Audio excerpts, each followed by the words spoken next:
Salve, salve! Isso aqui é Flamengo e você está no canal Flamengo Emoção. No melhor jogo do Brasileirão até o momento, o Flamengo se recupera dos próprios erros, empata com o Internacional no Beira-Rio e mostra atitude e postura em campo.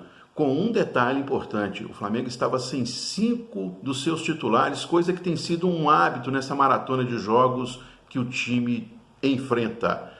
Vem comigo aqui nesse vídeo para você saber mais sobre o que podemos esperar dessa etapa de jogos importantes do Flamengo no Brasileirão e na Copa do Brasil.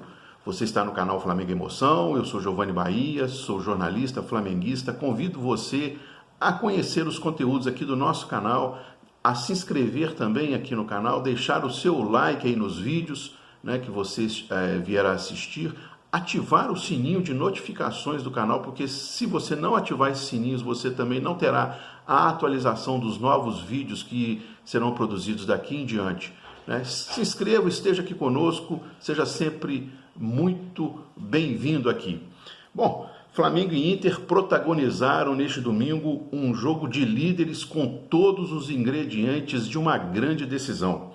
Muita intensidade, raça, emoção, tensão, grandes jogadas, gols e alto nível. Era uma daquelas partidas que valem 6 pontos, porque a vitória de um implicava em distanciamento do outro na tabela do Brasileirão. O Inter entrou em campo muito mais ligado no jogo, com uma intensa pressão na saída de bola do Flamengo, tanto que com 2 minutos e meio já obrigou o goleiro Hugo a fazer uma excelente defesa em chute do lateral Hugo.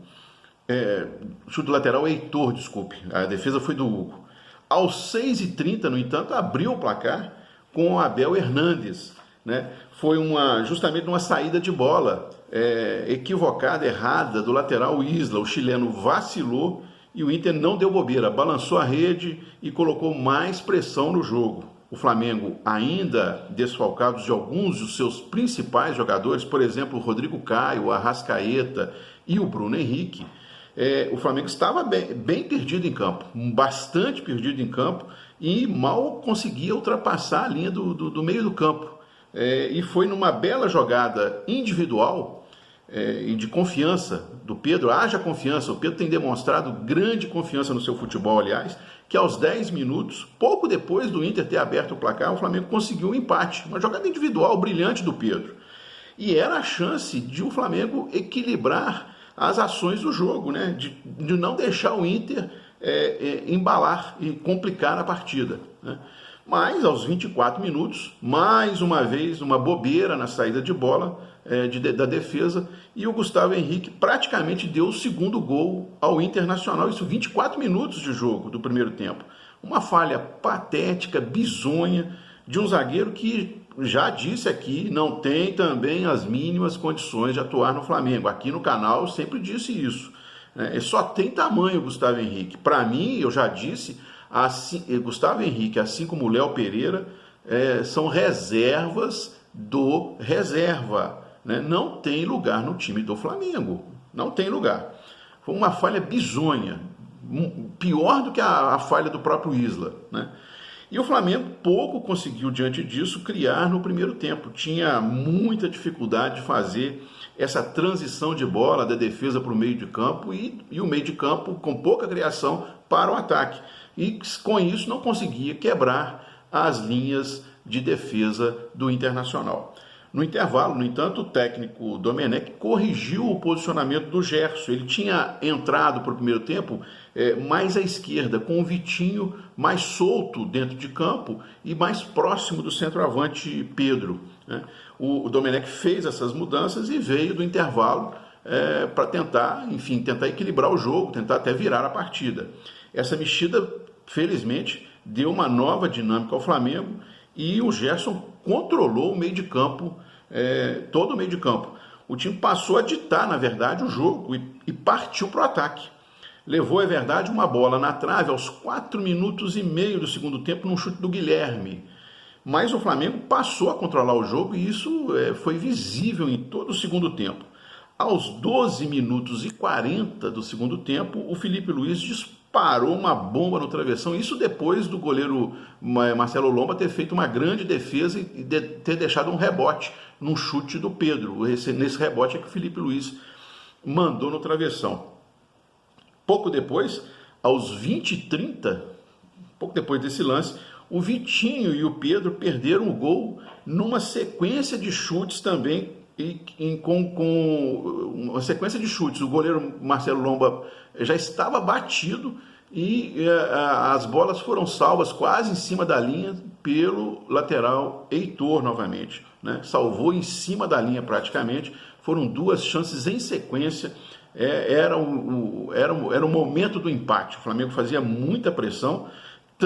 Tanto era verdade essa pressão que o técnico Eduardo Cudê mexeu no seu time, né? Tratou de recuar o Inter. O Inter chegou até a fazer cera em campo, né? Para garantir esse resultado. E isso começou ali pelos 25 minutos do segundo tempo, daí até o final da partida. Mas faltava esse detalhe, faltava o detalhe do gol de empate, né? Que a bola entrasse no gol.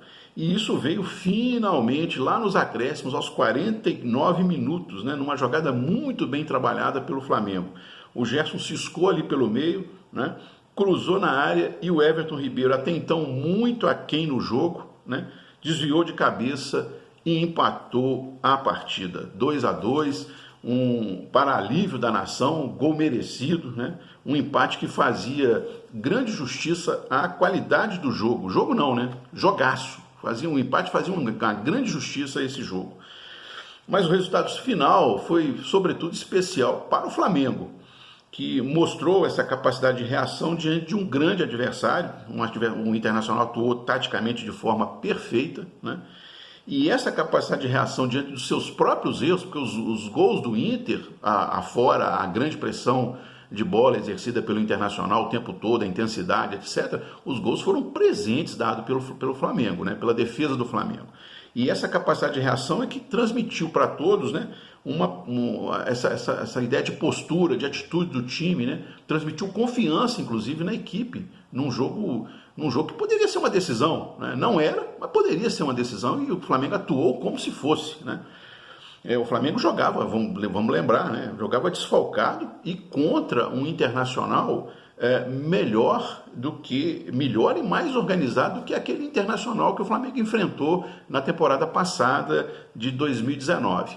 Fora isso, que se falar aqui, detalhe aí em relação à atuação do VAR, né? Muitas reclamações dos dirigentes do Flamengo como um todo, a respeito de pelo menos 2 lances duvidosos de pênaltis que sequer houve a ação do VAR. O juiz também não foi à cabine do VAR para analisar. E com detalhe, o comandante da cabine do VAR era aquele árbitro que foi polêmico já no jogo São Paulo e Grêmio, dias atrás, também pelo Brasileirão. Foi muito estranho o VAR sequer ter sido consultado em 2 lances duvidosos, vamos assim dizer, para não entrar muito na polêmica da questão, 2 lances no mínimo duvidosos de pênalti. Tanto é verdade que até o técnico Domenech, na sua coletiva pós-jogo, chegou a fazer esses questionamentos. Ele que sempre diz que não gosta de fazer questionamentos a respeito da atuação do árbitro, e dessa vez disse que não digam mais que o VAR beneficia o Flamengo. Foram palavras do técnico Domenech na coletiva pós-jogo. Bom, e apesar dessa questão do VAR, o Flamengo sai com um resultado que, diante de toda a circunstância e do contexto do jogo, foi satisfatório. Foi o 11º jogo invicto do Flamengo em 33 dias, né? Nessa maratona que o Flamengo tem enfrentado, 8 vitórias, 3 empates, e isso desde aqueles 5-0 contra o Independiente del Valle, lá no Equador, né? Aquela goleada que o Flamengo tomou, desde a Covid, vamos assim dizer, e tudo mais que aconteceu daí em diante. Sem dúvida, há que se reconhecer, o Flamengo evolui e vai mostrando força para buscar títulos. E essa maratona que o Flamengo está, ela não para, porque os jogos são importantes e têm caráter de decisão, né? O Flamengo permanece em Porto Alegre, porque treina no CT do Grêmio, permanece em Porto Alegre nessa segunda-feira, porque ele vai na quarta-feira fazer o primeiro jogo do mata-mata contra o primeiro jogo do mata-mata na era Domenech. Vamos ver o time do Domenech no seu primeiro mata-mata. É o Flamengo em Curitiba enfrentando o Atlético Paranaense, quarta-feira, dia 28 de outubro, às 21h30, horário de Brasília, com transmissão pela Globo. Primeiro jogo das oitavas de final da Copa do Brasil. Espera-se que nessa partida o Flamengo já possa contar com o Diego Ribas, o Rodrigo Caio e também até com o goleiro Diego Alves. E já no domingo seguinte, outro jogo importante, aí pelo Brasileirão, o Flamengo recebe o São Paulo no Maracanã, às 16 horas, jogo que fecha o primeiro turno do Campeonato Brasileiro, com um detalhe que nós já sabemos: o Flamengo, para este jogo, já tem 2 desfalques. Ele vai ficar sem o Thiago Maia e sem o Ilharão, que tomaram o terceiro amarelo neste jogo de domingo contra o Internacional e, portanto, cumprem suspensão automática no jogo do próximo domingo contra o São Paulo no Maracanã. Esses 2 desfalques já estão certos, fora outros eventuais que o Flamengo ainda tenha para o jogo com o São Paulo. O São Paulo, que estava no G4, mas está com jogos a menos ainda no Campeonato Brasileiro, caiu para o 5º lugar, mas é um time que é adversário direto do Flamengo na disputa do Brasileirão, né? E, portanto, a vitória é importante e é aquele tipo de vitória que eu falo, que eu já mencionei aqui e mencionei em outros vídeos, né? Vitória que vale 6 pontos, porque você ganha de um adversário direto na disputa da tabela e aí se distancia por conta desta vitória, desse enfrentamento entre as 2 equipes.